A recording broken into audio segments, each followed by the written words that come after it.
ஒரு புழுன்னா இப்படி தான், ஒரு பூச்சின்னா இப்படி தான், ஒரு புலின்னா இப்படி தான் நிர்ணயிச்சிட்டாங்க இயற்கையை. நமக்கு நிர்ணயிக்கலை. இது மகத்தான ஒரு வாய்ப்பு. என்னத்துக்குன்னா நம்ம கையில் இருக்குது, நம்ம உயிர் நம்ம கையில் இருக்குது. அதுதான் இப்போ எல்லாரும் கஷ்டப்படுறது. எது வாய்ப்போ அதுவே ஆமாம், மகத்தான வாய்ப்பு போய் இப்போ பாதிப்பாக இருக்குது. நீங்கள் நிறைய இளைஞர்களை சந்திக்கிறீங்க. உங்களிடம் அவர்களை எது ஈர்க்கிறது நீங்கள் நினைக்கிறீங்க? இளைஞனாக இருக்கிறப்போ சக்தி அதிகமாக இருக்குது, சமநிலை இல்லை, எக்ஸ்பீரியன்ஸ் இல்லை. எக்ஸ்பீரியன்ஸ் தேவையில்லை நமக்கு. சமநிலை இருந்தால் நம்ம எக்ஸ்பீரியன்ஸை நல்லபடியாக நம்ம பண்ணிக்கலாம். புத்தகத்தில் எழுதியிருக்கீங்க, ஒரு நாகப்பாம்பை நீங்கள் வளர்த்துருக்கீங்க. வளர்த்துல அது வளர்ந்துருச்சு, எனக்கு கூட இருந்துச்சு. அது ஒரு நாள் கண்டுபிடிச்சிட்டாங்க, நீங்கள் அதை வீட்டில் உங்கள் அறையில் வச்சுருக்கீங்கன்னு சொல்லி. அந்த நாகப்பாம்பை அங்கே வச்சு ஊரே கூடி இருக்கு. நீங்கள் ஸ்கூல்லேருந்து சைக்கிளில் வர்றீங்க. நீங்கள் வர்றப்போதே உங்களுக்கு தெரிஞ்சிருது, உங்களை சும்மா சரி பரவாயில்லன்னு சொல்கிற மாதிரி நிலைமை இல்லைன்னு. பயத்தில் இருக்காங்களே, பரவாயில்லன்னு எப்படி சொல்கிறாங்க? உயிர் பயத்தில் இருக்கிறாங்க. நீங்கள் அப்படியே சைக்கிளில் வந்து அப்படியே குனிஞ்சு அந்த பாம்பை எடுத்து சைக்கிளை நிறுத்தாமலே அப்படி போனீங்கன்னு சொல்லி.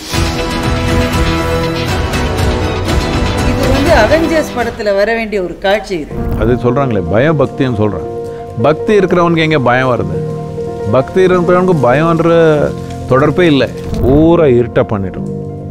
ஒன்றும் தெரியலன்னா ஒன்றும் தெரியல. இங்கே நடிங்கம்மான்னா இப்படி இப்படி ஆயிடுச்சு. இப்போ என்ன ஆகுது?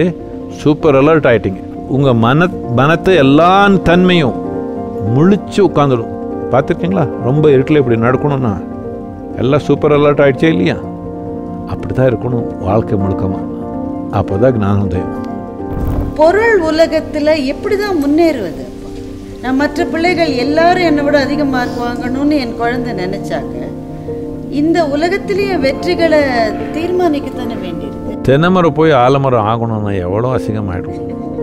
இல்லை ஆலமரம் போய் அவனுக்கு ரொம்ப உயரமாக இருக்கிறானே நான் அப்படி போகணும்னு போயிட்டான், எவ்வளோ அசிங்கமாயிடும் உலகம். அப்படி வேண்டாம். எல்லா உயிர் எப்படி மலருதோ அப்படி மலரும்.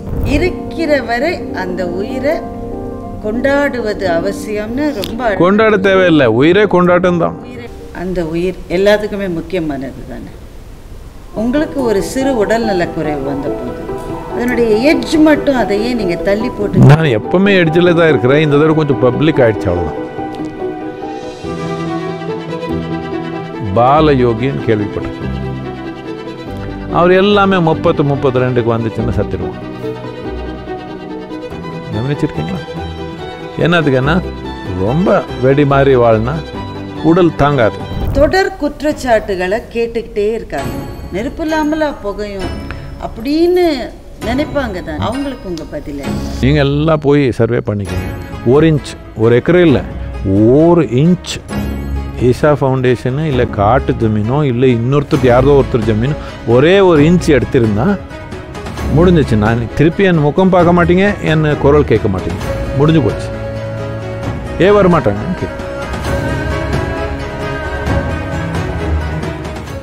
வணக்கம் சத்குரு. நமஸ்காரம். வணக்கம்.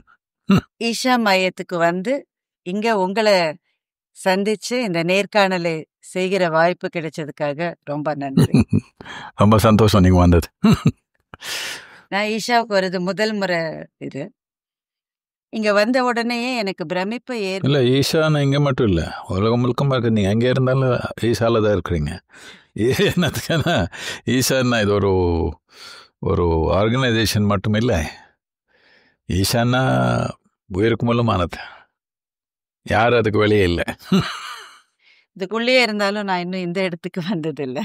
இங்க வந்து ஒரு மணி நேரம் சுற்றி பார்த்தேங்க.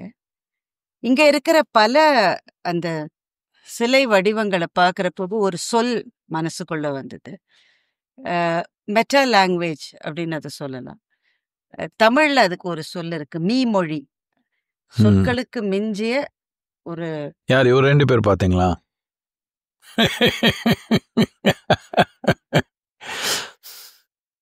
அந்த மாதிரியான பிரம்மாண்டமான உருவங்கள் வந்து மனதை ஒருமுகப்படுத்துவதற்கு உதவுகிறதா? அந்த உருவத்துக்கு பின்னாடி இருக்கிற உங்களுடைய தரிசனம் எப்படிப்பட்டதா இருந்து? பிரதியொரு மனிதனுக்கு நன்மை என்றது தேவை இருக்குது. அது ஒன்று சொல்லிக் கொடுக்க தேவையில்லை. நன்மையாக வாழணுன்றது எல்லாருக்கும் நோக்கம் இருக்குது. நன்மை எதனால வருது அது புரியாமல் கொஞ்சம் பதற்றம் போராட்டம் நடக்குது வாழ்க்கையில். கோயிலுக்கு போகிறவனோ குடிக்காரனோ 2 பேருக்கு நன்மை வேணும் தானே போகிறாங்க. ஒரே நோக்கம் தானே, ஒரே நோக்கம் தானே. அது எங்கே கொண்டு போகுதுன்றது வேற விஷயம். பட் நோக்கம் ஒன்று தான். இதனால நன்மை வேணுன்றது நாம் ஒன்றும் சொல்லிக் கொடுக்க தேவையில்லை. எல்லாருக்கும் எல்லா ஜீவங்கள் இருக்குது, மனிதனுக்கு மட்டும் இல்லை, எல்லா ஜீவத்துக்கு நன்மை வேணுன்ற நோக்கம் இருக்குது. அது சரியான நோக்கத்தில் எந்த வழியில் போனால் அது நாம் வெற்றிகரமாக நடத்த முடியும் நம்ம நன்மைன்றதுக்கு கொஞ்சம் தூண்டுதல், கொஞ்சம் நட்ஜிங், என்ன சொல்கிறீங்க, கொஞ்சம் அப்படி தள்ளணும். இல்லைன்னா எங்கெங்கேயோ போயிடுவாங்க. வீட்டில் குழந்தை இருப்பாங்க, அவருக்கு 100 விதமாக சொல்லிக் கொடுக்கணும். அப்படின்னா நீங்கள் ஒரு புழு பூச்சியாவோ வேறு ஏதோ விலங்காக வளர்ந்துருந்தா எல்லாமே இயற்கையாகவே நமக்கு தெரியும் எப்படி வாழணும். 90% நமக்கு தெரியும். இப்போ ஒரு புலின்னு வச்சுக்கோங்க, 90% அதுக்கு தெரியும் புலி எப்படி இருக்கணும்னு. ஒரு 10% கற்றுக்குறாங்க.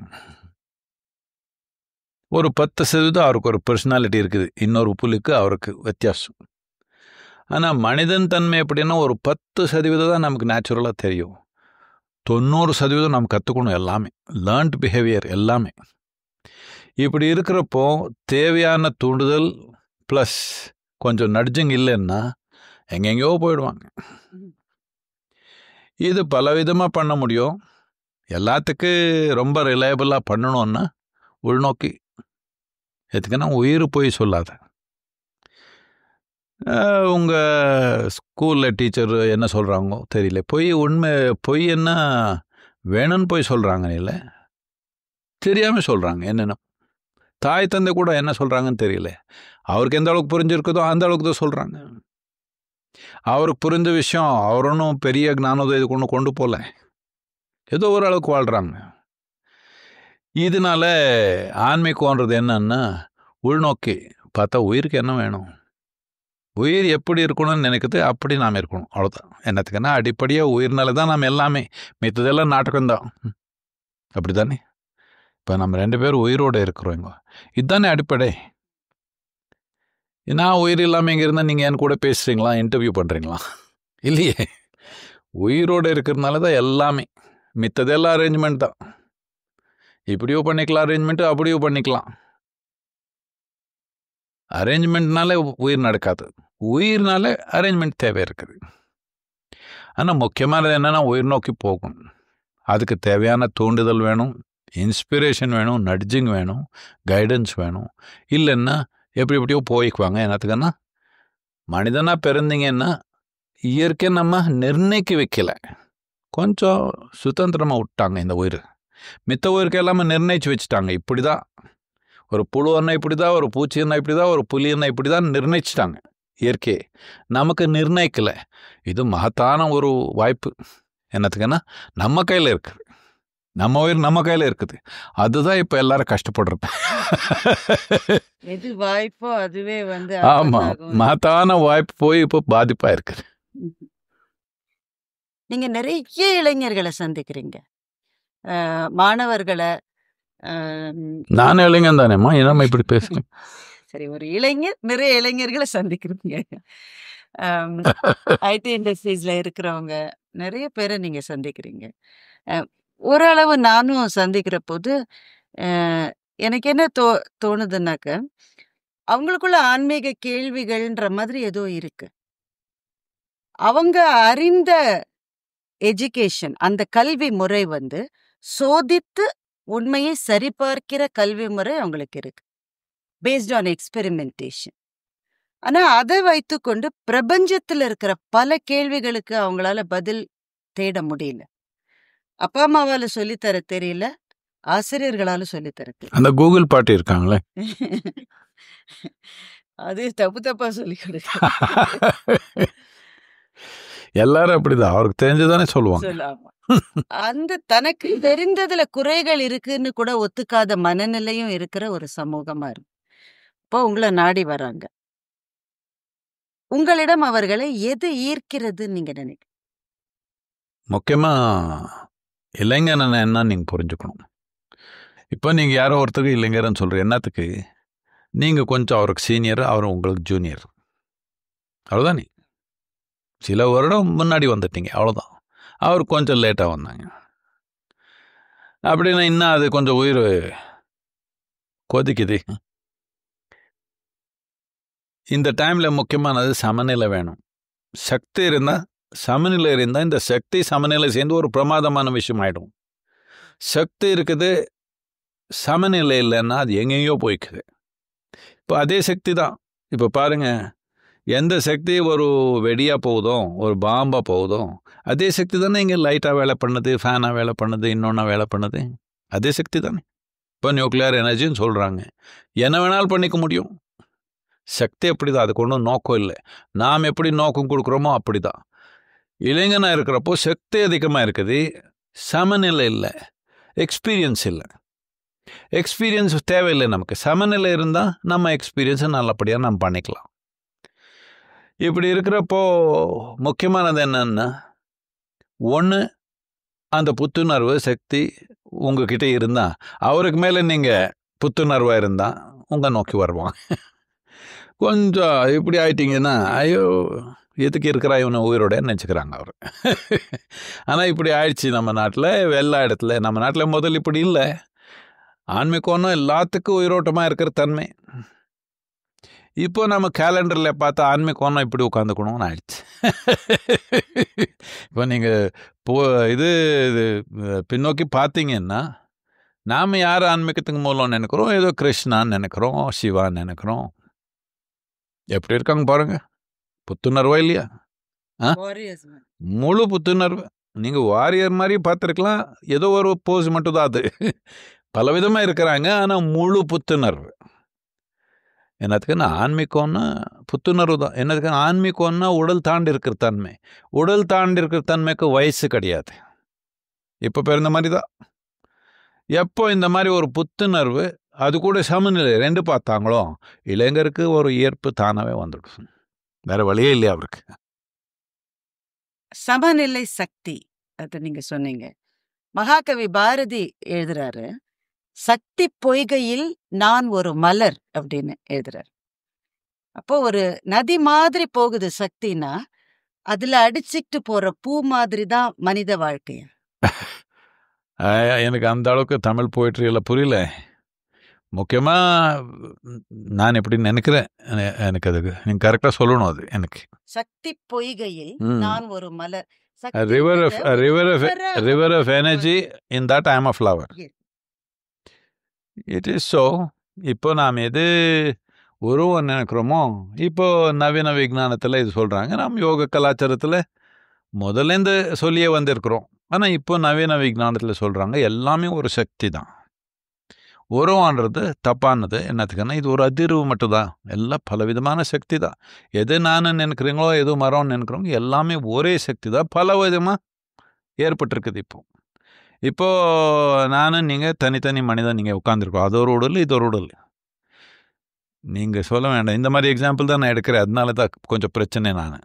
நீங்கள் 100 வருஷத்துக்கு அப்புறம் நீங்கள் சத்திட்டீங்கன்னு வச்சுக்கோங்க, நான் அதுக்கு முதல்ல போயிடுவேன். நான் என்ன எங்கே புதிச்சிட்டாங்களோ அங்கேயே உங்கள் வந்து புதிச்சிட்டான் மண்ணில் 2 பேரும் ஒன்றும் பிரச்சனை இல்லாமல் மண்ணாயிடுவோமா? இப்போ இது தனி, அது தனி. ஸோ எல்லாமே அதே ஆறுதான் ஓடுது. ஒன்று இப்படி வருது, ஒன்று அப்படி வருது. ஒன்று பூ மாதிரி வரலாம், இன்னொன்று முள் மாதிரி வரலாம். ஆனால் எல்லாமே ஒன்று தான், ஒரே சக்தி தான். இதனால தான் நான் சொன்னேன், நோக்கம் நாம் கொடுக்கலன்னா இதே சக்தி ஒரு நாசம் படுற மாதிரி ஒரு சக்தியாக வர முடியும், இல்லை ஒரு நன்மை உருவாக்குற மாதிரி ஒரு சக்தியாக வர முடியும். அதே சக்தி தான். இதுதான் நான் சொன்னேன், குடிகாரனுக்கு கோயில் போகிறவனுக்கு ஒரே நோக்கம்தான். என்ன, கொஞ்சம் ஆழமாக ஏதோ உணரணும்னு, அவ்வளோதானே. இப்போ இருக்கிற நிலை கொஞ்சம் உணரணும் தானே ஆர்வம். இப்போ இருக்கிற நிலை 10, இதுக்கு மேலே கொஞ்சம் போகணும் தானே ஆர்வம். நிறைய இளைஞர்களுக்கு வந்து இந்த பிரபஞ்சத்தை பற்றி கேள்விகள் இருக்கா அப்படின்றது எனக்கு தெரியல. ஆனா அந்த உள்நோக்கி போகணும்னு நீங்க சொன்னீங்க. சமநிலையும் சக்தியும் இருக்கணும். இப்போ உங்களை பற்றி ஒரு கேள்வி. உங்களுடைய இளமையை பற்றி நீங்க சொல்லி இப்பதானே இளமை தானே. இதை விட இளமையா இருந்தது. மிக மிக சின்ன குழந்தை இருந்த சின்ன குழந்தையா இருந்தது. ஓகே. உங்க உங்களுடைய புத்தகத்துல எழுதிருக்கீங்க, ஒரு நாகப்பாம்பை நீங்க வளர்த்துருக்கீங்க. கண்ணாடி வளர்த்துல அது வளர்ந்துருச்சு, எனக்கு கூட இருந்து உங்க கூட இருந்துச்சு. அது ஒரு நாள் கண்டுபிடிச்சிட்டாங்க, நீங்க அத வீட்டுல உங்க அறையில வச்சிருக்கீங்கன்னு சொல்லிட்டு. அந்த நாகப்பாம்பு அங்க வச்சு ஊரே கூடி இருக்கு. நீங்க ஸ்கூல்ல இருந்து சைக்கிள்ல வர்றீங்க. நீங்க வர்றபோதே உங்களுக்கு தெரிஞ்சிருது, உங்களை சும்மா சரி பரவாயில்லன்னு சொல்ற மாதிரி நிலைமை இல்லைன்னு. பயத்துல இருக்காங்களே, பரவாயில்லன்னு எப்படி சொல்றாங்க? உயிர் பயத்துல இருக்கிறாங்க. நீங்க அப்படியே சைக்கிள்ல வந்து அப்படியே குனிஞ்சு அந்த பாம்பை எடுத்துட்டு சைக்கிளை நிறுத்தாமலே அப்படி போனீங்கன்னு சொல்லி. இது அவெஞ்சர்ஸ் படத்துல வர வேண்டிய ஒரு காட்சி. இது இது இந்த சூப்பர் ஹீரோஸை வச்சு ஹாலிவுட்ல படங்கள் நிறைய வருது. எல்லாருக்கும் பெரும் சக்தி இருக்கிறவங்கள காட்டுறாங்க. அவர் என்னமோ அங்கிருந்து குதிக்கிறாங்க, நான் அப்படியே குதிக்கல, பார்த்துதான் குதிச்சேன், எங்க குதிக்கணும். அப்ப அந்த காட்சியை நான் விஷுவலைஸ் பண்ற போது அந்த பிரவாகம் எடுக்கிற அந்த ஒரு சக்தியை என்னால உணர முடிகிறது. ஆனா அந்த தருணத்திலேயே சமநிலை உங்களுக்கு இருந்ததா? அந்த டைம்ல நான் என்ன 16 17 வயசு இருக்கு, 16 இருக்கலாம். இப்ப விட ஒரு வயசு 2 வயசு அவ்வளோதான். அப்போ சமநிலைன்னு இல்லை, குதிக்கிற மாதிரி சக்தி இருந்தது. ஆனா பயத்தில் வாழல எப்பவுமே. அதான் ரொம்ப கஷ்டப்பட்டாங்க அப்பா. பயம் இல்லையே அவனுக்கு, நெஞ்சில் பயமே இல்லையே, எப்படி வாழ்கிறான்னு. நான் ஒரு நாள் கேட்டேன், பயம்ன்றது எப்போ ஒரு நன்மையான குணம் ஆயிடுச்சு? பயத்தினாலே மனதின்னு ஒழிஞ்சு போவான், அது இருக்கணும்னு சொல்கிறாங்க. நெஞ்சில் பயம் இல்லையேன்னு கஷ்டப்படுறாங்க. அதனால இந்த மாதிரி வந்துருச்சு சமூகத்தில். பயத்தில் இருக்கணும். அது சொல்கிறாங்களே பயம் பக்தின்னு சொல்கிறாங்க. பக்தி இருக்கிறவனுக்கு எங்கே பயம் வருது? பக்தி இருக்கிறவனுக்கு பயம்ன்ற தொடர்பே இல்லை. ஆனால் இப்போ சமூகத்தில் பயபக்தின்னு சொல்லிட்டாங்க. பயமாக இருக்கணும் எப்போவுமே. இது யார் சொல்லிக் கொடுக்குறாங்க? உங்களுக்கு பயமாக இருக்கணும், நீ யார் உங்கள் கண்ட்ரோலில் வச்சுக்கணும்னு ஆர்வம் இருக்குதோ அவர் சொல்லி கொடுக்குறாங்க. பயப்படணும் நீங்கன்னு, உங்கள் விடுதலை பண்ணணும்னு யாருக்கு நோக்கம் இருக்குதோ அவர் என் பார்த்து பயந்துக்கோன்னு சொல்லுவாங்களாம். ஆனால் இப்படி ஆயிடுச்சு சமூகத்தில். எல்லாருக்கும் ஒரு ஆசை, என் பார்த்தா அவங்களுக்கு பயம் இருக்கணும். இதனால தான் எது நம்ம நாகரிகத்தில் எல்லாத்துக்கும் மூலமான அடிப்படையானது என்னன்னா முக்தி, மோட்சம். அது நடக்காமல் மக்கள் உட்காந்துருக்கிறது என்னத்துக்குன்னா இந்த பயம் போட்டோம். என்னத்துக்கு? கண்ட்ரோல் பண்ணணும்னு. கண்ட்ரோல் பண்ணிக்கலாமா லிபரேட் பண்ணிக்கலாமான்னு டிசைட் பண்ணிக்கூடும் தானே. நம்ம மனம் இருந்தாலும் சரி, நம்ம மனம் கண்ட்ரோல் பண்ணிக்கலாமா இல்லை லிபரேட் பண்ணலாமா, சுதந்திரமாக பண்ணிக்கலாமா இல்லை கட்டுப்பிடிச்சி வச்சுக்கலாமா? ஆனால் எல்லாரும் கட்டுப்பிடிக்கணும்னு நினைக்கிறாங்க. என்னத்துக்குன்னா அவருக்கு பயம், சுதந்திரத்தினால ஏதோ தப்பாக போயிடுவானு. சுதந்திரத்தினாலே தப்பாக போகாது, பொறுப்பு இல்லாததுனால தப்பாக போகிறது. பொறுப்புணர்வுன்றது சொல்லி கொடுத்து வருவதா, இல்ல அவங்க தன்னுடைய சூழ்நிலையை பார்த்து அவங்க அதை கத்துக்கணுமா? அதை பொறுப்புன்றது இன்னொருத்தர் சொல்லிக் கொடுக்கணும் தேவையில்லை, சொல்லிக் கொடுக்க தேவை இருக்குது ஒரு டைமில். ஆனால் முக்கியமானது என்னென்னா முழு ஈடுபாடு இருந்தால் பொறுப்பு தானாகவே வந்துடும். இப்போது இந்த மரம்னா நமக்கு ரொம்ப ஈடுபாடு இருக்குது. இப்போ நான் எனக்கு யாராவது சொல்லிக் கொடுக்கணுமா இது வெட்ட வேண்டாம் நீ, தேவை இருக்குதா? எங்கே உங்களுக்கு முழு ஈடுபாடு இருக்குதோ அங்கே யாரும் சொல்லிக் கொடுக்க தேவையில்லை, எல்லாமே தெரியும் உங்களுக்கு. உங்களுக்கு யாருனாலும் சொன்னாங்களா இந்த சின்ன வேரில் ஒன்றும் பிரயோஜனம் இல்லை, கட் பண்ணி போட்டுடுங்கன்னு யாரும் சொல்லி கொடுத்தாங்களா? யாரும் சொன்னால் பண்ணிடுவீங்களா? இல்லை. என்னத்துக்கு? இது எனக்குள்ளே ஒரு பாகம்ன்ற ஒரு ஈடுபாடு இருக்குது நமக்கு. எது எனக்குள்ளே ஒரு பாகம் ஈடுபாடு இருக்குதோ அது கூட யாரும் எது சொல்லிக் கொடுக்க தேவையில்லை. இதுதான் அடிப்படை. இங்கே உட்காந்துருக்குற மரத்துக்கில்லை, இந்த மரத்து வெல்மூச்சு நமக்கு உள்மூச்சு தானே, நம்ம வெல்மூச்சு அதுக்கு உள்மூச்சு தானே. அப்படின்னு என்ன, எது நாம் இந்த நுரையீரல்னு சொல்கிறோமோ பாதி இங்கே தான் இருக்குது, தொங்கிருக்குது இங்கே மேலே.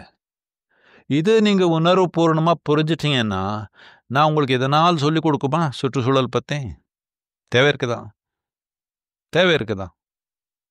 யாருனாலும் உங்களுக்கு சொல்லிக் கொடுக்கணுமா உங்கள் குழந்தை வெட்ட வேண்டான்னு?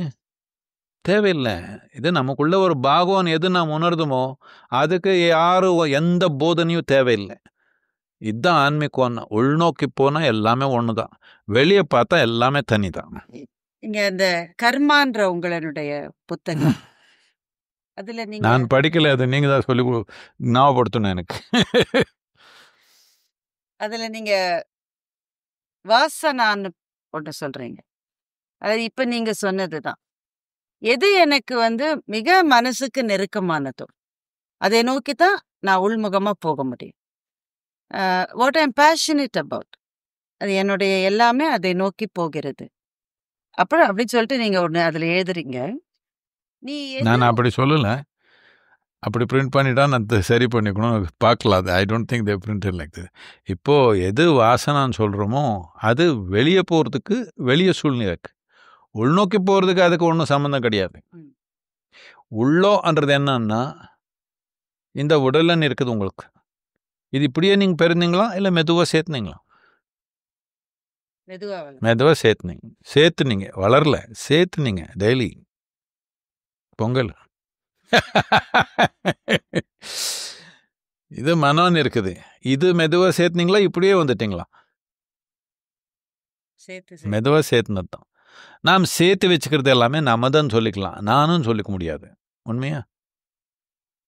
இப்படி இருக்கிறப்போ உள்நோக்கி போகிறதுன்னா உடலுக்குள்ளே போனால் அது உள்நோக்கி இல்லை, மனத்துக்குள்ளே போனால் அது உள்நோக்கி இல்லை. உங்கள் வாசனை எல்லாமே உங்கள் உடலில் மனத்தில் தான் இருக்குது, அதுக்கு மேலே இல்லை. உள்நோக்கி போகிறதுன்னா இது ரெண்டு தாண்டி போகணும். எது நாம் உடல்னு சொல்கிறோம், எது நாம் மனம்னு சொல்கிறோம், எது கர்மான்னு சொல்கிறோம், அது தாண்டி உள்ளே போனால் அது உள்நோக்கி போகிறது. அது எப்பவுமே தெளிவாக தான் இருக்குது. அன்னமய கோஷம். இந்த கோஷத்துக்கெல்லாம் போயிட்டீங்க நீங்கள். சரி, அன்னமய கோஷம் இது பார்க்குறது நம்ம கண்ணில். இப்போ உடல் மனம் மனோமய கோஷம் என்னத்துக்குன்னா மனமன இங்கே எங்கே இருக்குதுன்னு இல்லை, எல்லா பூரா இருக்குது. ஒரு செல்லுலேயும் ஞாபக சக்தி இருக்குதா இல்லையா? ஆமா. இப்போ 10 தலைமுறைக்கு முன்னாடி உங்கள் பாட்டி எப்படி இருந்தாங்க உங்களுக்கு தெரியுமா? பார்த்துருக்கீங்களா? பார்க்கல. ஆனால் அவருடைய மூக்கும் உங்கள் மூஞ்சிலே உட்காந்துருக்குது. இப்போ உட்காந்துருக்குதா இல்லையா? 1000 வருஷத்துக்கு முன்னாடி உங்கள் முன்னோர்களுக்கு எந்த மாதிரி தோல் இருந்தது, இப்போ கூட அப்படி தானே இருக்குது. ஞாபகம் இருக்குதா இல்லையா உடலுக்கு? உங்கள் மனத்தில் ஞாபகம் இல்லைன்னா இங்கே ஞாபகம் இருக்குது. ஞாபகம் இருக்குது. ஞாபக சக்தி, புத்தி ரெண்டு போட்டிங்கன்னா அதுக்கு தான் நீங்கள் மனோன்னு சொல்கிறீங்க. இப்போ அப்படி தானே?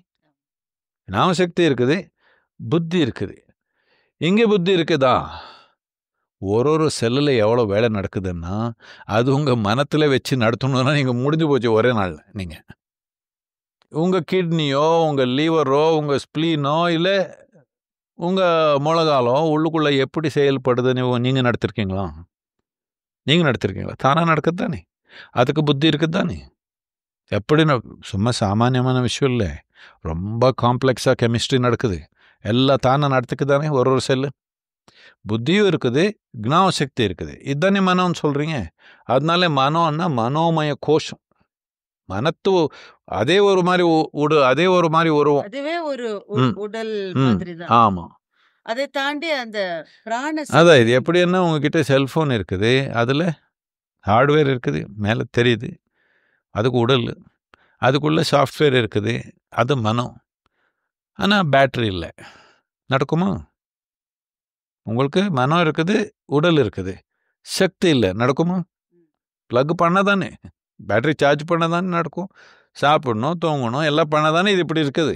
ஏதோ ஒன்று பண்ணலைன்னா 3 நாள் தூங்கலைன்னா வேலை பண்ணுமா? அவங்க சாஃப்ட்வேர் பண்ணாது, ஹார்ட்வேர் பண்ணாது. மகாசிவராத்திரி வருது, ஒரு நாள் தூங்காமல் இருக்கிறதுக்கு நிறைய பேர் திணறாங்க. அப்படியே ஒரு நாள் உணவு இல்லாமல் தூங்காமல் இருக்கிறது ரொம்ப பிரச்சனை. என்னத்துக்குன்னா பிழைப்புக்கு மூலமானது இது ரெண்டு தான் உங்களுக்கு, உணவு, தூக்கம். இது ரெண்டு ரொம்ப வெரி டீப் ரூட்டட் கம்பல்சிவ்னஸ் இந்த பாடி, உடலில் மனத்தில் இருக்குது. ஓய்வு தேவையான ஓய்வு இல்லை, உணவு இல்லை. நடக்குமா? இல்லை. இதனால சக்தி, இதுக்கு நாம் பிராணமய கோஷம்னு சொன்னோம். இந்த 3 பொருள் தன்மை தான் இது. கொஞ்சம் சூக்ஷ்மமாக இருக்குது, அவ்வளோதான். இது எப்படின்னா ஒரு லைட் பல்ப் பார்த்தீங்க, அது பொருள்னு தெரியுது. ஆனால் அதுக்கு பின்னாடி இருக்கிற எலக்ட்ரிசிட்டியும் பொருள் தானே, எலக்ட்ரான் தானே ஓடுது, வெளிச்சம் வருது, அது பொருள் தானே. வெளிச்சம் எப்படி பொருள்? வெளிச்சம்னா சக்தி தான். அதுலேருந்து வந்து இதுலேருந்து வந்து சொல்கிறாங்க, அப்படி இல்லை. நீங்கள் லைட் பற்றி சவுண்டு பற்றி ஏதோ படிச்சிங்க கொஞ்சம் ஸ்கூலில். எந்த கிளாஸில் படிச்சிங்க? ஸ்பிரிச்சுவாலிட்டி கிளாஸில் படிச்சிங்களா, ஃபிசிக்ஸில் படிச்சிங்களா? Physics. அப்படின்னா அது அது பொருள் தானே. இப்படி கையில் இப்படி தடுத்த முடியுமா இல்லையா லைட்டு? நான் அது இதுதான். அதே விதமாக உடல், மனம், பின்னாடி இருக்கிற சக்தி எல்லாமே பொருள் தன்மை தான், ரொம்ப சூக்ஷ்மமாக இருக்குது. அதுக்கு தாண்டி போனால் ஆனந்தமய கோஷம்னு சொல்லுவோம். இந்த ஆனந்தமய கோஷம்ன்றது அப்படின்னா ஒரு ஆனந்தத்தை ஒரு ஒடியூசே பபுள், இல்லை ஒரு பலூனில் ஆனந்தம் இருக்குதா? அப்படி இல்லை. அது என்ன நமக்கு புரியல. அது தொட்டால் நமக்கு ஆனந்தமாக இருக்குது. இப்போ நமக்கு ஏதோ ஒன்று யாரோ ஒருத்தர் கொடுத்தாங்க, ஏதோ ஒன்று சாப்பிட்டா இனிப்பாக இருக்குது. அது என்ன நமக்கு புரியல. நம்ம என்ன சொல்லுவோம்? இனிப்புன்னு சொல்லுவோம். இதே விதமாக நம்ம தொட்டால் நமக்கு ஆனந்தமாக இருக்குது. அதனால நம்ம ஆனந்தமய கோஷம்னு சொல்லுவோம். என்னத்துக்குன்னா அது பொருள் தன்மைக்கு சம்மந்தப்பட்டது இல்லை. ஆனால் இந்த பொருள் தன்மையிலேருந்து அது போகிறதுக்கு நடுவில் இன்னொன்று இருக்குது. இது ஒரு டிரான்சிஷன். இதுலேருந்து அதுக்கு போகணும். இது பொருள் இல்லை, பொருள் தாண்டி பொருளேற்ற தன்மையும் இல்லை. இது நடுவில் ஒன்று இருக்குது. இதுக்கு விஞ்ஞானமய கோஷம்னு சொல்லுவோம். விஞ்ஞானம் என்னென்னா, இந்த 5 புலங்கள் இருக்குது. நான் இங்கே இருக்கிறேன்னு உங்களுக்கு எப்படி தெரியும்? நீங்கள் கண்ணில் பார்க்குறீங்க, காதில் கேட்குறீங்க. இது 2 இல்லைன்னா நான் சும்மா உட்காந்தா உங்களுக்கு தெரியல, அப்படி தானே? தொட்டு பார்க்க முடியும். கண்ணு தெரியலன்னா தொட்டு பார்த்துக்கிறோம், இல்லைன்னா வாசனை பிடிச்சிக்கிறோம். இப்படி இந்த 5 புலங்கள் செயல்படுறதுனால தான் உங்களுக்கு என்ன நடக்குதுன்னு நீங்கள் தெரியும். எது நீங்கள் 5 புலங்களில் புரிஞ்சுக்கிறீங்களோ அது ஞானம். அது 5 புலங்களை எது நீங்கள் புரிஞ்சுக்க முடியலையோ அது விஞ்ஞானம். அது தாண்டி இருக்கிற தன்மை. அதுக்கு இதுக்கு விஞ்ஞானமய கோஷம்னு சொன்னோம். அது நடுவில் இருக்குது. இது ஆனந்தமயத்துக்கும் இதுக்கும் நம்ம சென்ஸ் ஆர்கன்ஸில் நம்ம பார்த்து தொட்டு புரிஞ்சுக்க முடியல, ஆனால் இருக்குது. இப்போது ரொம்ப எளிமையாக எடுத்துக்கணும்னா இப்படி எடுத்துக்கலாம். இது உண்மை இல்லது, நான் ஒரு உதாரணமாக சொல்கிறேன். இப்போது நான் இங்கே உட்காந்துருக்கேன், நீங்கள் பேசியிருக்கீங்க. நான் உங்களுக்கு ரொம்ப முக்கியமா, இல்லை நீங்கள் மூச்சு எடுக்கிற காற்று ரொம்ப முக்கியமா உங்கள் உயிருக்கு? சொல்லுங்கள், பரவாயில்ல சொல்லுங்கள். காற்று ரொம்ப முக்கியம். ஆனால் நீங்கள் பார்க்க முடியலையே. எது பார்க்க முடியலையோ அது எல்லாமே இல்லைன்னு சொல்லிடலாமா? எது நான் பார்க்க முடியாதோ, நான் உணர முடியாதோ, அது உலகத்தில் பிரபஞ்சத்தில் இல்லைன்னு சொன்னால் இது அஜ்ஞானத்துக்கு திரும்ப இது உச்சி நிலை. இது அஜ்ஞானத்துக்கு ரொம்ப உச்சி. இதனால தான் யோக நாகரிகத்தில், இந்த கலாச்சாரத்தில் நம்ம என்ன சொல்கிறோம்னா, நாம் எப்பவுமே நமக்கு எது தெரியாததோ அது கூட தான் நமக்கு அடையாளம். நமக்கு தெரிஞ்ச விஷயம் நமக்கு அடையாளம் இல்லை. என்னத்துக்குன்னா, இங்கே லைப்ரரி பக்கத்தில் உட்காந்துருக்குறோம். இது பெரிய லைப்ரரி இல்லை, ஸ்கூல் லைப்ரரி. அப்படி இருந்தாலும் இந்த மாதிரி ஒரு கோட்டி லைப்ரரி நீங்கள் சேர்த்துனாலும் எல்லாம் நீங்கள் படிச்சிட்டாலும் ஜீர்ணிச்சிட்டாலும் உங்களுக்கு என்ன புரிஞ்சிருக்குது இந்த பிரபஞ்சத்தில்னா இவ்வளோ ஒரு சொட்டு கூட இல்லை. அது அப்படி தானே? அப்படின்னா அந்த சொட்டு கூட நீங்கள் அடையாளம் எடுத்தீங்கன்னா நீங்கள் அந்த மாதிரி சொட்டாயிடுவீங்க. ஆனால் உங்களுக்கு தெரியாதது எது? பிரம்மாண்டம் தானே. நமக்கு அது எப்படி வரலாம், அதுக்கு தெரியாது எனக்கு. அது சரி. நீங்கள் தெரியாதது எல்லாம் இல்லாது தானே. தெரிஞ்சது இவ்வளோ தானே இருக்குது. தெரியாதது என்னன்னா இவ்வளோதான். இப்போ நீங்கள் இங்கே கண்ணு உங்களுக்கு தெரியுது, வெளிச்சிருக்குது. நாங்கள் அம்மா இங்கே நடுங்கமான சுகமாக நடப்பீங்க. பூரா இருட்டாக பண்ணிட்டோம். ஒன்றும் தெரியலன்னா ஒன்றும் தெரியல, இங்கே நடுங்கமானா இப்படி ஆயிடுச்சு. இப்போ என்ன ஆகுது? சூப்பர் அலர்ட் ஆகிட்டிங்க. உங்கள் புத்தின்றது உங்கள் மனத்தை எல்லா தன்மையும் முழிச்சு உட்காந்துடும். பார்த்துருக்கீங்களா? ரொம்ப இருட்டில் இப்படி நடக்கணும்னா எல்லாம் சூப்பர் அலர்ட் ஆகிடுச்சே இல்லையா? அப்படி தான் இருக்கணும் வாழ்க்கை முழுக்கமாக. அப்போ தான் ஞானோதயம். இப்படி தூங்குனீங்கன்னா தூங்கின உடல் நம்ம உயிர் என்ன நினச்சிக்குதா? இவனுக்கு சாகிறதுக்கு தான் விருப்பம்னு நினச்சிக்குது. புத்தி சக்தியே நாம் தூக்கத்தில் வச்சுட்டா நம்ம உயிர் என்ன புரிஞ்சுக்குதான்னா இவனுக்கு சாகிற நோக்கம் இவனுக்கு என்னத்துக்குன்னு அப்படியே கொண்டு போகுது. எப்போ எல்லாமே புத்துணர்வு அப்படி வச்சுங்க, இப்போது இவனுக்கு உணரணுன்ற ஆர்வம். எதனால் ஒன்று உணரணுன்னா நீங்கள் முழிச்சிருக்கணும் தானே, முக்கியமானது அடிப்படையாக. இப்போ இந்த இடம் நீங்கள் உணரணுன்னா முழிச்சிருக்கணும். தூங்கிட்டா நீங்கள் எப்படி? இப்போ நாம் தூங்குறதுக்கு பலவிதமான கருவி வச்சுருக்கிறோம். எந்தெந்த விதமாக தூங்க முடியும்னா, நீங்கள் ஏதோ 4 விஷயம் புரிஞ்சுட்டா அது கூட அடையாளம் தூங்கிடுவீங்க. எல்லாம் தெரிஞ்ச மாதிரி இருக்குது. இன்றைய இளைஞனுக்கு இதை நீ எப்படி சொல்லுவீங்க? நல்லா தானே சொல்லியிருக்கிறேன். அதுக்கு தான் நீங்கள் பாருங்கள், ஆசிரமத்தில் எல்லா இளைஞர் தானே இருக்கிறாங்க. இப்போ நான் எல்லாருமே இளைஞர்கள்னு நீங்க சொல்றத ஒரு ஆர்குமெண்ட்டுக்காக எல்லாரும் சொல்லல, பாருங்க எல்லா இளைஞர் தான். ஐயோ, அவங்க சில கேள்விகளோட வர அவங்க கிட்ட, நீ எந்த நேரமும் அலர்ட்டா இருந்தா practically how is it going to be? அவ்வளோதான். எனக்கு தெரியாது என்ற ஒரு உண்மை. முக்கியமானது இந்த உயிர். நீங்கள் உயிர் தானே, நீங்கள் இல்லை பாட் ஒன்றும் இல்லை தானே, நீங்கள் ஜிபி அந்த மாதிரி இல்லை, நீங்கள் உயிர் தான். இந்த உயிர் இது எங்கேருந்து வந்தது உங்களுக்கு தெரியுமா? இல்லை. எங்கே போகுது தெரியுமா?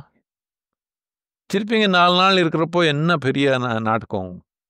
எனக்கு ஒன்றும் புரியலையே, எனக்கு புரியாது, எனக்கு தெரியாது வந்துடுச்சுன்னா முழிக்காமல் இருக்க முடியுமா? அப்ப ஹியூமிலிட்டியோட இருக்கணும்னு சொல்லி அப்படி இப்படி இல்லை, அதெல்லாம் சோஷியல் நான்சென்ஸ். ஹியூமிலிட்டி இது அது எல்லாமே. இப்போது எனக்கு அடுத்தபடி எங்கே வைக்கிறனோ அது என்ன இருக்குதோ அங்கே தெரியலன்னா அலர்ட் அலர்ட் இல்லை. தூங்க முடியுமா? நீங்கள் தூங்கிட்டே நடக்க முடியுமா? இப்போ வெளிச்சம் இருக்குது, யார் பார்க்காம இப்படி இப்படி இப்படி போய்க்கலாம்.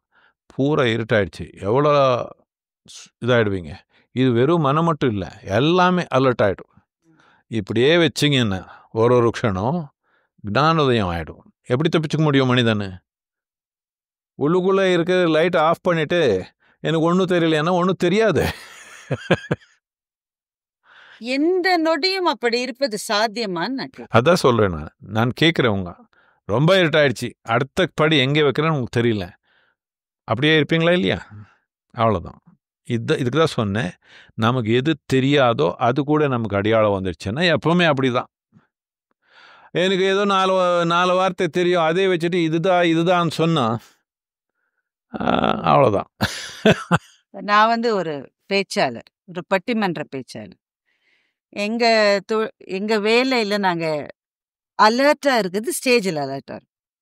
ஏன்னா எதிரில் ஒருத்தர் ஒன்று சொல்கிற போது அந்த கருத்தை வாங்கி அதை அப்படி திருப்பி கொடுக்கணும். அதனால் ஒவ்வொரு நிமிஷமும் அலர்ட்டாக இருக்கணும்.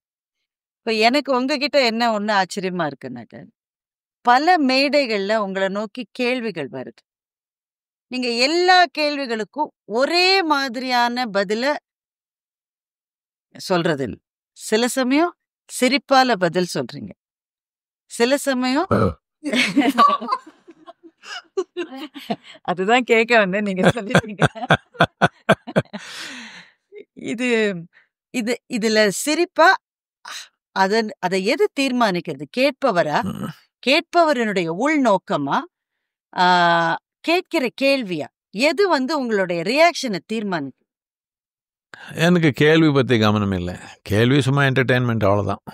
இப்போ இவ்வளோ நேரம் கேட்டதில் நான் யார் கேட்குறாங்களோ அவர் உயிருக்கு பதில் சொல்கிறேன், அவர் கேள்விக்கு பதில் சொல்ல மாட்டேன். இதனால தான் உள்ள ஒரு மாற்றம் வருது. என்னத்துக்குன்னா, அவர் மனத்தில் ஏதோ ஒன்று சொல்கிறாங்க, அவர் சொல்கிறது எல்லாமே அவருக்கு சம்மந்தப்பட்ட விஷயம் இல்லை, எதோ சொல்கிறாங்க. ஆனால் நான் பதில் சொன்னால் நான் அவர் உயிருக்கு தான் பதில் சொல்கிறேன். இதனால தான் இந்த மாற்றம், இதனால தான் இந்த இயக்கம் இப்படி நடக்குது. ஏன்னா நாம் ஒன்றும் ஸ்வர்க்கத்துக்கு டிக்கெட் ஒன்றும் கொடுக்கலையே யாருக்கு. ஸ்வர்க்கத்தில் இவ்வளோ இன்பம் இருக்குது, எல்லாருக்கும் டிக்கெட் கொடுக்குறேன்னு சொன்னால் க்யூவில் உட்காந்துக்கணும். யாருக்கு கொடுக்கல, உட்காந்தா நின்னா தலைமையில் அடிக்கிறேன், நீங்கள் தான் பொறுப்புன்னு. எல்லாத்துக்கும் எனக்கு நோய் இருக்குதுன்னா உங்களால தான் சொல்கிறேன், உங்கள் பிரச்சனை இருக்குதுன்னா உங்களால தான் சொல்கிறேன். அப்படியும் இவ்வளோ பேர் சேர்றாங்க உலகம் முழுக்கமாக. எதுக்குன்னா இவ்வளோ தான். என்னதுக்குன்னா நான் பதில், அவர் கேள்வி நான் எல்லாம் கவனிக்கலை. கேள்வி என்டர்டெயின்மெண்ட்டு கொஞ்சம் பேசணும் தானே. முக்கியமாக உயிர். என்னத்துக்குன்னா எல்லா உயிருக்கும் ஒரே கேள்வி தான் நினச்சிக்கிறாங்க. அவர் வேறு கேள்வி மாதிரி நினச்சிக்கிறாங்க அவர் மனத்தில். அடிப்படையாக என்ன, இப்போ இருக்கிற நிலையிலேருந்து இன்னொரு நிலைக்கு போகணும்னு ஆர்வம் இருக்குது. ஒருத்தர் ஒரு இடத்துக்கு போகிறாங்க, ஒருத்தர் ஒரு நோக்கத்தில் போகிறாங்க. ஆனால் முக்கியமாக ஏதோ இப்போ இருக்கிற நிலைந்து கொஞ்சம் விரிவடையணும்னு ஆர்வம் இருக்குது தானே எல்லாருக்கும். எப்படி செய்யறதுன்னு தெரியாம எதோ செஞ்சுக்கிறாங்க. அடுத்த கட்டத்துக்கு போக முடியாம முட்டி மோதி நிற்கிற போது சில சமயம் இருந்த இடத்த விட்டுமே விழுந்துடுற மாதிரி வாழ்க்கை நம்மள கீழே தள்ளுது. வாழ்க்கை ஒன்றும் தாழல, வாழ்க்கை சூழ்நிலை எப்படி எப்படியோ போய்க்குது, நம்ம விழுந்துடுறோம். அப்படி ஒன்றும் விழுக தேவையில்லை. நீங்கள் என்ன வச்சு வந்தீங்க? நீங்கள் வந்தப்போ பிறந்தப்போ என்னென்ன கையில் எடுத்து வந்தீங்க? ஃபோன், ஐஃபோன் இருந்தது, வேற ஒரு லேப்டாப் எதுவுமே இல்லை. எது இல்லை, ஒன்றும் இல்லாமல் வந்தீங்க. போகிறப்போ கண்டெய்னர் சர்வீஸ் ஒன்றும் இல்லை. ஒரு கண்டெய்னருக்கு இருக்குது, அவங்ககிட்ட எல்லா சொத்து இருக்குது. கண்டெய்னர் சர்வீஸ் இல்லை, தெரியுமா இது உங்களுக்கு? நான் ஒரு உண்மை சொல்லிடலாம் உங்களுக்கு, கண்டெய்னர் சர்வீஸ் இல்லை. எது வேணுமோ நமக்கு தேவையான இப்போ உபயோகப்படுத்துறது சேர்த்துக்கலாம். அதுக்கு மேலே சேர்த்துனா முட்டாள்தனம் தான். என்னத்துக்குன்னா எடுத்து போக முடியாது, அப்படி தானே? அப்படின்னா இங்கே இருக்கிறப்போ உங்களுக்கு ஒன்றும் இல்லாமல் வந்தவனுக்கு எதே நடந்தாலும் லாபம் தானே. ஏதோ நீங்கள் ஏதோ என்னென்னோ நகையெல்லாம் போட்டு ஐஃபோன் கையில் வச்சு பிறந்தீங்களோ என்னமோ, நான் ஒன்றும் இல்லாமல் பிறந்தேன். அதனால எதே நடந்தாலும் ஆனந்தம் தான் நமக்கு. உங்க உலகத்துல எங்க உலகத்தோ உங்க உலகம் நான் என்ன சொல்றேன்னா ஒரு மெட்டாஃபோரிக்கல், நம்ம புழங்குற இயல் உலகம். நான் உங்க உலகத்துல தான் நம்ம இருக்கேன். நான் வெளியிலேருந்து வந்தது மாதிரி தெரியுதா? இது என்ன ஆயிடுச்சுன்னா, நான் இப்படி இருக்கிறதுனால ஏதோ நான் வித்தியாசமான ஆளுன்னு நினச்சிட்டிங்க. அப்படி இல்லை, எல்லா ஆண் இப்படி தான் இருக்கணும். அவர் என்னென்னமோ வெட்டினாங்க, எதுக்கு வெட்டினாங்கன்னு அவர் கேளுங்க. இங்க தானே ஏலியன்ஸ் எல்லாம் இருக்காங்கன்னு சொல்லியிருக்கீங்க. அதான் கிடைச்ச வரை லாபம் அப்படின்ற அந்த மனப்பான்மை இருக்குல்ல, அது ரொம்ப அதிகமா நீங்க எதிர்பார்க்கீங்க. உங்களை சுற்றி இருக்கிறவங்க ரொம்ப சாதாரணமான மக்கள் தானே. கிடைச்சி வர லாபம்னா இப்ப நீங்க சொன்னீங்கல்ல, எதுவுமே இல்லாம வந்தேன், அதனால எதெல்லாம் கிடைக்கிறதோ அது எல்லாமே எனக்கு ஒரு மூச்சு எடுத்தாலே பெரிய லாபம் தானே. அது கூட இல்லாம தானே வந்தோம். யாரோ நாலு தட்டினா தானே முதல் மூச்சு வந்தது நமக்கு. இப்போ ஒரு மூச்சு நடந்தாலே பேரானந்தம் நமக்கு. நான் பக்கத்துல இருக்கிறவங்கள தானே பாக்குறேன், அவங்களோட தானே என்ன ஒப்பிடுறேன். அப்படின்னா உங்களுக்கு என்ன, அவங்க பக்கத்துல இருக்கிறவங்க எல்லாமே உங்களுக்கு மேல கீழே இருக்கணும், அப்போதான் உங்களுக்கு சந்தோஷம். அப்படிதான் ஆயிடுச்சு. ஸ்கூல்ல இருந்தா அப்படிதான் சொல்லி கொடுத்தாங்க. ஸ்கூலுக்கு போனாலும் உங்களுக்கு என்ன சொன்னாங்க? உங்க அம்மா ஃபர்ஸ்ட் வரணும், நீனு மித்த குழந்தைல என்ன ஆகணும்னு சொல்லலை, நீ ஃபர்ஸ்ட் வந்துடணும், அவ்வளோதான். இப்போ அவ்வளோதான், எல்லார் தலைமையில் உட்கார்ந்தா உங்களுக்கு சந்தோஷம். இது என்ன மாதிரி சந்தோஷம்? இது நோய். அப்போ பொருள் உலகத்துல எப்படிதான் முன்னேறுவது? அப்போ நான் மற்ற பிள்ளைகள் எல்லாரும் என்னை விட அதிக மார்க் வாங்கணும்னு என் குழந்தை நினைச்சாக்க, இந்த உலகத்திலேயே வெற்றிகளை தீர்மானிக்கத்தானே வேண்டியிருக்கு. இப்போ இது பெரிய ஆலமரம், இது அது ஒரு மாதிரி வளருது. புல் இப்படி இருக்குது, தென்னை மரம் அப்படி இருக்குது. தென்னை மரம் போய் ஆலமரம் ஆகணும்னா எவ்வளோ அசிங்கமாயிடும்.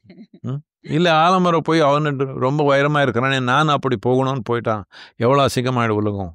அப்படி வேண்டாம். எல்லா உயிர் எப்படி மலருதோ அப்படி மலரும். முக்கியமானது என்னன்னா, வேறு மூலத்தில் இருந்தால் நல்லதாக வளரும். மூலத்தில் இல்லாமல் வேற எங்கேயோ சமூகத்தில் போட்டிங்கன்னா என்னென்னமோ ஆயிடும், அசிங்கம்.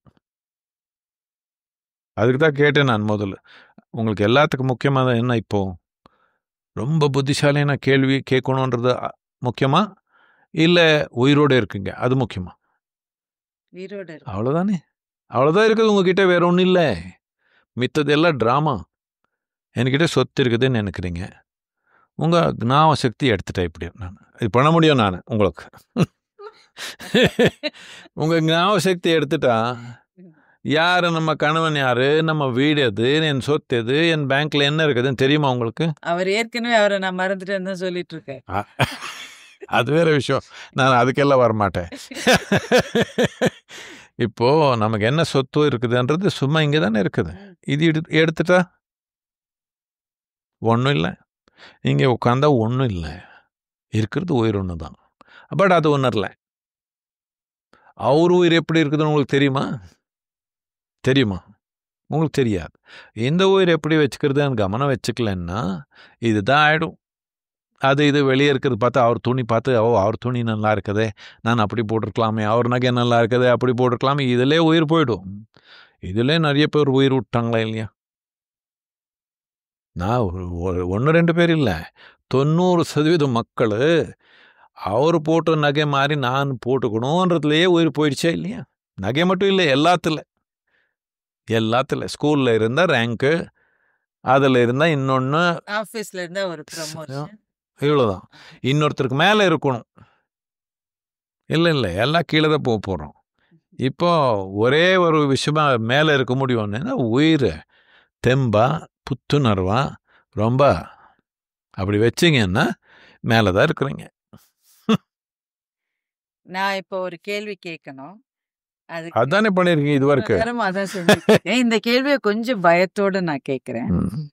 இருக்கிற வரை அந்த உயிரை கொண்டாடுவது அவசியம்னு ரொம்ப கொண்டாட தேவையில்லை, உயிரே கொண்டாட்டம் தான். உயிரை கொண்டாடு. அது ஏதோ அவர் பாரதியார் சொன்னீங்களே, பூ மலரான என்ன கொண்டாட்டம் தானே. இந்த மரத்தில் ஒரு பூவந்தான்னா வேற இருக்குது, ரொம்ப முக்கியமானது. மரம் இருக்குது, இலை இருக்குது, ரொம்ப முக்கியமானது. இது எல்லாம் எல்லாமே அது நடக்காது. பூ வந்துருச்சுன்னா கொண்டாட்டம் நடக்குதுன்னு நமக்கு தெரியும். அதான் சொன்னாங்க பூவான்னு. அப்படிப்பட்ட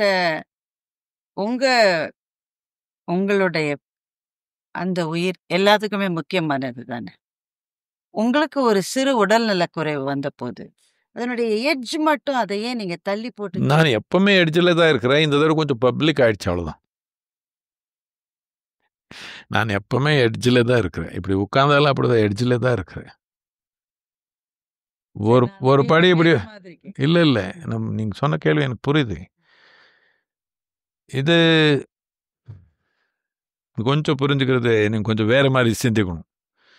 இப்போது உயிர் பாதுகாப்பாக வச்சுக்க முடியும், இல்லை வெடியாக வச்சுக்க முடியும். வெடியாக வச்சா கொஞ்சம் அதிகமாக வெடிச்சிருச்சுன்னா முடிஞ்சு போச்சு. இப்போது நிறைய பேர் இருக்கிறாங்க, நம்ம நாகரிகத்தில் நிறைய பேர் இப்படி வந்திருக்காங்க. பால யோகின்னு கேள்விப்பட்டிருக்கீங்க நீங்கள். அவர் எல்லாமே 30-32க்கு வந்துச்சுன்னா சத்திடுவாங்க. கவனிச்சிருக்கீங்களா? பாருங்கள், ஹிஸ்ட்ரியில் எவ்வளோ பேர் இருக்காங்க. அந்த மாதிரி பீப்புள் எல்லாமே கொஞ்சம் அர்லியாக புரிஞ்சுட்டாங்களே, அவர் எல்லாமே 32-33க்கு மேலே வாழல, அதுக்குள்ளே போயிடுவாங்க.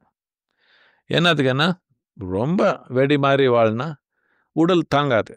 உடல் பிடிச்சிக்கணுன்னா கொஞ்சம் கண்ட்ரோல் பண்ணிக்கணும். உயிர் ரொம்ப ஆயிடுச்சுன்னா போயிடுது. அது இதனால அது மேனேஜ் பண்ணுறதுக்கு ஒரு டெக்னாலஜி இருக்குது, அந்த அளவுக்கு தான். பட் ரொம்ப குறைச்சிட்டா உயிர் இல்லாத மாதிரி இருப்பீங்க. ரொம்ப ஆயிடுச்சுன்னா உடல் தாங்கிக்க முடியாது, போய்டும். ஸோ அதனால சொல்கிறேன், எப்பவுமே நான் எட்ஜு தான். பட் ஒரு தடவை கொஞ்சம் கால் தப்பி அப்படி வச்சுட்டா கொஞ்சம் பிரச்சனை ஆகிடும். விளையாடுறப்போ ஒரு தடவை காலை இப்படி போயிடுது இல்லையா, அப்படி. இங்க இருந்த அந்த தியானலிங்கத்தினுடைய அந்த கோவிலுக்குள்ள போகிற போது சுவர்ல இருந்த சில சிற்பங்கள், அது எல்லாத்துக்கும் இருந்த ஒரு ஒற்றுமை என்னன்னா, கண்ணப்ப நாயனார் இருந்தார், அக்கமகாதேவி இருந்தாங்க. எல்லாத்துக்கும் இருந்த ஒரு ஒற்றுமையா நான் பார்த்தது, அவங்களுடைய உடலை பற்றிய உணர்வை முழுவதுமாக உதறி தள்ளிவிட்டு இறையில் ஐக்கியமான தன்மை, அதுதான் எல்லாத்துக்கும் இருந்த ஒரு ஒற்றுமையா நான் பார்த்தேன்.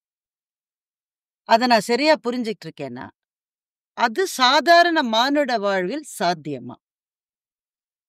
அவரெல்லாம் இது ஒன்றும் நீங்கள் புரிஞ்சுக்கணும். நம்ம நாட்டில், நம்ம கலாச்சாரத்தில், இந்த நாகரிகத்தில் எப்பவுமே எந்த மனிதன் மேலேருந்து விழுகிற எல்லாரும் சாமானியமாக நார்மல் பர்த் தான். உண்மைதானே? ராமனுக்கு, கிருஷ்ணனுக்கு, எல்லாருக்கு நார்மல் பர்த் தானே. யாரும் மேகத்துலேருந்து விழுகலை. அதனால யார் சாமானிய மனிதன் சொல்கிறீங்க? அவர் சாமானிய மனிதன் இல்லையா? சாமானிய மனிதன் இப்போ ஒரு விதை இருக்குதுன்னு வச்சுக்கோங்க. இந்த ஆலமரத்தை ஒரு விதை இருக்குதுன்னு வச்சுக்கோங்க. இங்கே 100 விதை வச்சுங்க. 1 மட்டும் தான் மண்ணில் போட்டிங்க, மித்ததெல்லாம் கல் மேலே வச்சுங்க. அவர் மட்டும் தான் வளர்த்துட்டாங்க. ஓ, இவர் அதிசயமானவங்க, இவரெல்லாம் சாமானியமானவங்கன்னு சொன்னீங்க. இது தப்பு. இவருக்கு வாய்ப்பு கொடுக்கல, அவருக்கு வாய்ப்பு கொடுத்தோம், அவ்வளோதான். இப்போ முன்னேறி மேலே வந்தவர்கள் எல்லாரும் வாய்ப்புகளால் வந்தவர்கள் மாத்திரம் தானே. வாய்ப்புன்னு நாம் உருவாக்கிக்கணும் தானே, இன்னொருத்தர் கொடுக்குற வாய்ப்பு இல்லை. கல்ல மேலே உட்காந்தா விதை வளருமா? இப்ப கண்ணப்பனுக்கு நேர்ந்த அனுபவம் யாருக்கு வேணா நேரலாம்னு சொல்றீங்களா? கட்டாயமா உங்களுக்கு ஏ- அது நேர்ந்தப்போ எப்படி உணர்ந்து? எல்லாருமே அவர் கண் எடுத்து கொடுக்க தேவையில்லை, அது அவனுடைய முறை. எல்லாரும் அப்படி பண்ணிக்கணும்னு தேவையில்லை. அக்கமாதேவ மாதிரி எல்லாரும் அப்படியே இல்லை, அவர் வாழ்க்கை சூழ்நிலை அப்படி இருந்தது அந்த காலத்தில். உடையின்றி எல்லாவற்றையும் களைந்து போனோன்னா அந்த உடையையும் களைந்து அவங்க போனாங்க. நிர்வாணமா உடல்ன்ற எண்ணம் அவங்களுக்கு இல்ல. அ- அது உண்மைதான். பட் அந்த நிலை அப்படி இருந்தாலும் அப்படி பண்ணியிருக்க மாட்டாங்க. எதுக்குன்னா அந்த காலத்தில் எல்லாமே 14 வயசு அண்ணா மேக்சிமம் கல்யாணம் பண்ணிடுவாங்க. அது சின்னத்துலேருந்து அவருக்கு சிவன் தான் என்னுடைய கணவன்ன்ற அந்த மாதிரி இது இது இந்த கலாச்சாரத்தில் மட்டும்தான் இருக்குது. என்னன்னா, எது நாம் இறைவன்னு நினைக்கிறோமோ அதுக்கு நாம் அவனை நாம் குழந்தைய வச்சுக்க முடியும், இல்லை நாம் அவனை குழந்தையா இருக்க முடியும், இல்லை அவனை நீங்கள் கணவனாக பண்ணிக்க முடியும், நீங்கள் மனைவியாக பண்ணிக்க முடியும், நீங்கள் அவனை இறைவனா பார்க்க முடியும், எப்படி வேணாலும் பார்க்க முடியும். உங்கள் உணர்வு எப்படி இருக்குதோ. முக்கியமானது என்ன, எது இந்த உடல் தாண்டி இருக்குதோ அது கூட தொடர்பு வரணும், அவ்வளோதான். எப்படியோ பண்ணிக்கோ நீನು, யோகரத்தோவா போகரத்தோவா எப்படியோ பண்ணிக்கோ நீನು. முக்கியமானது வளரணும். இப்போ பாருங்க, இந்த மரம் வளர்ந்துருக்குது, இங்கெல்லாம் வேறு விடுது. என்னதுக்கு எப்படியும் வளரணும்னு ஆர்வம், அவ்வளோதான். வேறு என்ன இப்படி தான் இருக்கணும்னு யாரோ சொல்கிறாங்க, அப்படி இல்லை. அவர் எல்லா இடத்துல வேறு விடுறாங்க. என்னத்துக்கு? எப்படி ஆனாலும் வளரணும். இவ்வளோதான் மனிதனுக்கு. நீங்கள் இது பண்ணி வளர்றீங்களா, அது பண்ணி வளர்றீங்களா, இது முக்கியமானது இல்லை. வளரணும். வளர்ச்சின்னு என்ன? உடல் வளர்ந்துருச்சு, இது முக்கியமானது. நீங்கள் ஒரு குழந்தையா இருந்தீங்க, வளர்ந்துட்டீங்க, உடல் வளர்ந்துருச்சு, ரொம்ப முக்கியம். ஏன்னா உடல் வளர்ந்தாதான் மூளை வளரும், இல்லைன்னா வளராது. இது ரொம்ப முக்கியம். நாம் இந்த உலகத்தில் நம்ம பிழைப்புக்கு, நம்ம சாமானிய விஷயத்துக்கு எல்லாமே உடலும் முழுமையாக இருக்கணும், மனம் முழுமையாக இருக்கணும். இதனால் வெறும் பிழைப்பு தான் வரும். பிழைப்பில் நான் உங்களுக்கு மேலே கொஞ்சம் நல்லா பண்ணிக்கலாம், இன்னொருத்தர் எனக்கு மேலே இன்னும் நல்லா பண்ணிக்கலாம். அது அவருடைய உடல் திறமை, மனத்திறமைனாலே எப்படி எப்படியோ பண்ணிக்கிறாங்க. இல்லை அவருக்கு அவருடைய ஆர்வங்கள் கூட இருக்குது. ஒருத்தருக்கு திறமை இருந்தாலும் அதை பற்றி ஆர்வம் இல்லாமல் இருக்கலாம். அது விட்டுடுங்க. அது இது பொருளாதாரத்துக்கு, பொருள் தன்மைக்கு சம்மந்தப்பட்டது. அது நாம் எப்படி வேணாலும் பண்ணிக்கலாம். இந்த உடல் மனம் வளர்ந்தால் இவ்வளோதான் பண்ண முடியும். பொருள் தன்மைக்குப்பட்ட விஷயங்கள் நாம் கொஞ்சம் நல்லபடியாக அரேஞ்ச் பண்ண முடியும். இது எல்லாமே பிழைப்பு தான். ஒரு உணவு சாப்பிட்டாலும் நான் ஒரு உணவு சாப்பிட்றேன், நான் நல்லா தான் இருக்கிறேன். கொஞ்சம் இளைஞராக இருக்கிறவங்க இங்கே 2 உணவு சாப்பிட்றாங்க. இப்போ உங்கள் சென்னையில் இருக்காங்க 5 தடவை சாப்பிட்றாங்க. இது எது பண்ணாலும் உயிரோடு இருக்கிறது தானே முக்கியமானது. ஆரோக்கியமாக உயிரோடு இருக்கிறது தான் முக்கியமானது. நீங்கள் 10 உணவு சாப்பிட்டு நல்லா இருந்தால் எனக்கு ஒன்றும் பிரச்சனை இல்லை. ஆனால் பிரச்சனை வருது, அது நமக்கு தெரியும். 10 தடவை சாப்பிட்டா நீங்கள் ரொம்ப ஆரோக்கியமாக ஆனந்தமாக இருந்தால் எனக்கு ஒன்றும் பிரச்சனை இல்லை, இருங்க. அதுக்கு என்ன பிரச்சனை? நமக்கு தெரியும் இந்த வளர்ச்சி, உடல் வளர்ச்சி இப்படி மேலே போகிறது நின்றுடுச்சுன்னா கொஞ்சம் உணவு குறைச்சிக்கணும், இல்லைன்னா இப்படி வளர ஆரம்பிச்சிடுவோம். நமக்கு தெரியும் இது. அதனால் உணவு அப்படி மேனேஜ் பண்ணிக்கிறோம். அதே விதமாக நம்ம புத்தி வளரணுன்னா ஏதோ கொஞ்சம் எஜுகேஷன் பண்ணிக்கிறோம், படிச்சுக்கிறோம், இது பண்ணுறோம், சிந்திக்கிறோம், ஏதோ இருக்குது. இது எல்லாமே பிழைப்புக்கு சம்மந்தப்பட்டது. இதில் எல்லாம் ஆன்மீகம் பண்ண முடியாது. ஆன்மீகம்னு இது தாண்டி போகணும், உயிருக்கு சம்மந்தப்பட்டது. எது நீங்கள் சேர்த்துலையோ அது ஆன்மீகம். சேர்த்து இருக்கிறது எல்லாமே பொருள் தானே சேர்த்த முடியும். நீங்கள் சேர்த்த பொருளெல்லாம் இந்த பூமியிலேருந்து தானே வந்தது, வேற எங்கேருந்தா கொண்டு வந்தீங்களா? எல்லாம் பூமியிலேருந்து தானே வந்தது. உங்கள் தாய் கருவிலேருந்து வந்தாலும் அது பூமியிலேருந்து தானே வந்தது. இந்த பூமியில் சேர்த்து வச்சிருக்குது எல்லாமே நாம் உபயோகப்படுத்தணும், முடிஞ்சப்புறம் அங்கே போட்டு போகணும், அவ்வளோதானே. அதுக்கு ஒன்றும் சாய்ஸ் இல்லை, எப்படி எடுத்துக்கிறாங்க. நாம கொடுத்தா நல்லா இருக்கும். இப்போ உங்ககிட்ட ஏதோ ஒன்று இருக்குது, நீங்கள் கொடுத்தீங்கன்னா எவ்வளோ சந்தோஷம் இருக்குது உங்களுக்கு. நாம் பெருச்சி எடுத்து போனால் எப்படி இருக்குது, இவ்வளோதான் சாவும். நாங்கள் சந்தோஷமாக கொடுத்தா ரொம்ப நல்லா இருக்கும். உபயோகப்படுத்திருக்கிறோம், நமது இல்லாதது, நமக்கு சேர்ந்த விஷயம் இல்லை. இது நமக்கு கடிச்சது, நல்லா உபயோகப்படுத்திருக்கிறோம். டைம் வந்தப்போ சந்தோஷமாக கொடுத்துட்டா ஆனந்தமாக இருக்கும். நான் கொடுக்க மாட்டேன் சொன்னு எப்படியும் பிரித்து எடுத்துக்குவாங்க. வெளியில இருக்கிறவங்களுக்கு, ஈஷா எல்லா இடத்துலயும் இருக்குன்னு சொல்லிட்டீங்க. இந்த சர்க்கம்ஃபரன்ஸுக்கு வெளியில இருக்கிறவங்களுக்குன்னு எடுத்துக்கங்க. தொடர் குற்றச்சாட்டுகளை கேட்டுக்கிட்டே இருக்காங்க. ஒரு சமயம் திரும்ப திரும்ப ஏதாவது ஒரு பிரச்சனையை பத்தி சொல்லிட்டு இருக்காங்களே. எதுலயுமே உண்மை இல்லாமலா இருக்கும், நெருப்பு இல்லாமலா புகையும் அப்படின்னு நினைப்பாங்க தானே. ஆமா. அவங்களுக்கு உங்க பதில் என்னவா? இப்போ நீங்கள் வீட்டில் சமையல் வச்சாலும் புகை வருது, பூஜை பண்ணாலும் புகை வருது, சுடுகாடுலையும் புகை வருது. எல்லாம் ஒன்றுன்னு நினச்சா அவருக்கு என்ன பண்ணுறது? நாம இவ்வளோ குற்றச்சாட்டு சொன்னால் 30 வருஷத்துலேயும் சொல்லியே இருக்கிறாங்க. எதனால் ஒன்று ப்ரூவ் பண்ணாங்களா? ஏன்னா ஒன்று, நாம் 10,000 ஏக்கரை காட்டு எடுத்துட்டோம்னு சொன்னாங்க. அது எங்கே இருக்குது? காட்டலாமே. எனக்கு 10,000 ஏக்கரேன்னு கொடுக்கலாமே, அது கொடுக்கலையே. சொல்லியே இருக்கிறாங்க. நான் சொன்னேன், நாம் உங்களுக்கு உணவு கொடுத்து இடம் கொடுத்து நாங்கள் உங்கள் எல்லாம் ரூமு எல்லாம் கொடுக்குறேன் நான். நீங்கள் எல்லாம் போய் சர்வே பண்ணிக்கோங்க. 1 இன்ச், 1 ஏக்கரே இல்லை, 1 இன்ச் ஈஷா ஃபவுண்டேஷனு இல்லை காட்டு ஜமீனோ இல்லை இன்னொருத்தர் யாரோ ஒருத்தர் ஜமீனோ ஒரே 1 இன்ச் எடுத்திருந்தா முடிஞ்சிச்சு. நான் திருப்பி என் முகம் பார்க்க மாட்டீங்க, என் குரல் கேட்க மாட்டீங்க, முடிஞ்சு போச்சு. ஏன் வரமாட்டாங்கன்னு கேட்குறேன். சர்வே மேலே சர்வே பண்ணாங்க, டிஜிட்டல் சர்வே பண்ணாங்க இப்போ ரீசெண்டாக. இது எல்லா ஃபாரஸ்ட் டிபார்ட்மெண்ட்டு, கவர்மெண்ட் டிபார்ட்மெண்ட்ஸ் எல்லாமே ஹைகோர்ட்டில் ப்ரெசென்ட் பண்ணியிருக்காங்க, எந்த என்க்ரோச்மெண்ட் இல்லைன்னு.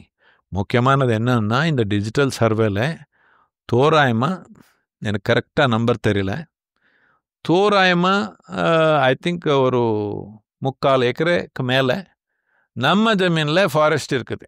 ஃபாரஸ்ட்னா ஒரு ரோடு இருக்குது. நம்ம ரெவென்யூ ஜமீனில், நம்ம பேரில் இருக்கிற ஜமீனில் நாம் எது பணம் கொடுத்து வாங்கியிருக்கிறோமோ அதில் தான் ஃபாரஸ்ட் ரோடு இருக்குது. இப்போ நான் ஹைகோர்ட்டு போய் எடுத்துட முடியாது. என்ன பண்ணிக்கிறீங்க நீங்கள்? நான் ரோடு எடுத்துட்டேன், நீங்கள் காட்டில் ரோடு போட்டுக்கணும் திருப்பி. அப்படிலாம் பண்ணல, விட்டுட்டோம். சும்மா சொல்கிறாங்க நான் கிட்னி திருடிட்டேன்னு சொல்கிறாங்க. இது சும்மா சாமானியமாக இல்லை. நானும் சிரித்தேன். யாரோ இப்படியே மீடியாவிலேருந்து வந்தாங்க, என்ன நீங்கள் கிட்னி திருடிட்டு அமெரிக்காவுக்கு எக்ஸ்போர்ட் பண்ணுறீங்களான்னு கேட்டாங்க. நான் இல்லைப்பா, எக்ஸ்போர்ட் பண்ணுறது அளவு கிடைக்கல எனக்கு, நான் டெய்லி பிரேக்ஃபாஸ்ட்டுக்கு சாப்பிட்றேன் நான் சொல்லி அனுப்புனேன் அவனை. இது ஏதோ ஜோக் மாதிரி ஆயிடுச்சு. பட் என்ன ஆயிடுச்சுன்னா, நம்ம இப்போ எல்லாம் செட்டில் ஆகிடுச்சு, அது வேறு விஷயம். பட் அந்த டைமில், நாம் ஆரம்பித்த டைமில் இந்த கிட்னி திருடுறாங்கன்னு எல்லாம் எழுதிட்டாங்க. நாம் கிராமத்தில் போய் ஏதோ வேலைக்கு மக்கள் வேணும் இங்கே வேலை பண்ணுறதுக்குன்னா யார் வரமாட்டாங்க. என்ன கிட்னி திருடுவாங்க அங்கே போனான்னு. கிட்னி எங்கே இருக்கிறதுன்னு அவன் மீடியா ஆளுக்கே தெரியல, அவனுடைய கிட்னி எங்கே இருக்குதுன்னு. Most people don't know where their kidneys, you know. So இந்த மாதிரி சொல்லி வந்தே இருக்கிறாங்க. எதனால் ஒன்று ப்ரூவ் பண்ணிடலாமே, இவ்வளோ இருக்குது, போலீஸ் இருக்குது, கோர்ட் இருக்குது, எல்லாமே இருக்குது, ஏதோ ஒரு விஷயம் ப்ரூவ் பண்ணிடலாமே. ப்ரூவ் பண்ணால் முடிஞ்சு போச்சே. பண்ணல, எதுக்கு? அவருக்கு ஏதோ வேணும், யாருக்கோ பணம் வேணும். நாம் யாருக்கு பணம் கொடுக்கல இது வரைக்கும். என்ன சொன்னாலும் சரி நாம் கொடுக்க மாட்டோம். எனக்கு மக்கள் அவருடைய பக்தினால ஏதோ நாம் அவருடைய வீட்டில் அவர் குழந்தைக்கு, அவர் மனைவிக்கு, இன்னொருத்தருக்கு அவர் செலவு பண்ணிக்க முடியும். அதுக்கு பதிலாக நமக்கு கொடுத்தாங்க. எதுக்கு கொடுத்தாங்க? அந்த பணம் நாம் அதுக்கு மேலே உயர்ந்த நிலையில் உபயோகப்படுத்துகிறோன்ற ஒரே ஒரு நம்பிக்கையில் தானே கொடுத்தாங்க. அதனால் ஒரு ரூபாய் யாருக்கு கொடுக்க மாட்டோம். இதனால தான் நமக்கு வருது இப்படி தொடர்ந்து. ஏஐ பற்றி எனக்கு ஒரு கேள்வி. அங்கே போயிட்டீங்க நேராக. நீங்கள் இன்னும் நம்ம இன்டெலிஜென்ஸே எக்ஸ்ப்ளோர் பண்ணல, நீங்கள் நேராக ஆர்டிஃபிஷியலுக்கு போயிட்டீங்களே. 4 புஸ்தகம் படித்தா டீச்சர் ஆகிடுவீங்க, 10 புஸ்தகம் படித்தா ப்ரொஃபஸர் ஆகிடுவீங்க, ஒரே ஒரு புத்தகம் படித்தா கடவுளுடைய ஏஜென்ட் ஆகிடுவீங்க. இப்படி ரொம்ப நாடகம் நடத்துனீங்க ரொம்ப நாள். இப்போ அதெல்லாம் போயிடும். ரொம்ப சந்தோஷம் எனக்கு. மனநிலையில் பலவிதமான பிரச்சனை வருது நமக்கு. ஒரு சொசைட்டியில் ஃபேமிலின்றது ஒரு யூனிட். இது ஸ்டேபிளாக இல்லைன்னா சொசைட்டியில் மென்டல் ஸ்டெபிலிட்டி, எமோஷனல் ஸ்டெபிலிட்டி இருக்காது. முதல்லேருந்து இந்த நாகரிகத்தில் எல்லாத்துக்கும் முக்கியமானது என்னென்னா, இந்த உள்ளம் நல்லா வச்சுக்கலன்னா வெளியே இருக்கிறது எல்லாமே நம்ம குத்தும். பணம் கூட குத்தும், வசதி கூட நம்ம குத்தும்.